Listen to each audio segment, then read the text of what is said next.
það alveg ljóst að þeir sem strönduðu þessari skútu verða ekki þeir sem að komin af strandstað. Þeir ekki að koma nálægt því.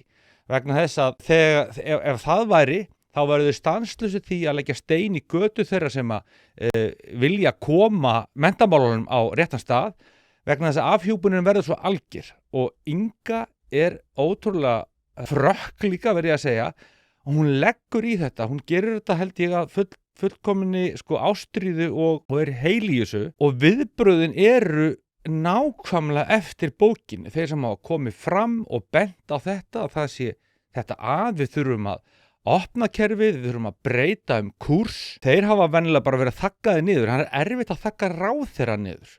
Og hún á allt öðrum staði heldur en hinir tveir ráðherrar flokks fólksins sem voru á undan henni. Því að Inga, við vitum hvernig stjórnmálamaður hún bara svolítið jarðið þetta og veður áfram. Hún veit ekkert alltaf alveg hvað hún að gera, en hún samt hefur tilfinningu fyrir því. Og ég búin að vera töluvert sambandi við hana og ég finn ekkert annað í orðið að minnsta kosti.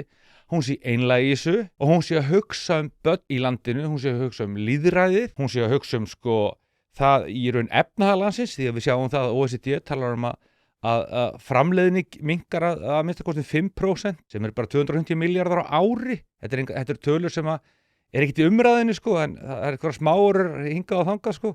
Þannig að Inga að gera ofboðslega gott mót í þessu, en við megum ekki gleyma því að þeir sem hafa strönduðu skútunni, þeir eru gríðarlega valdamiklir og net þeirra liggur víða.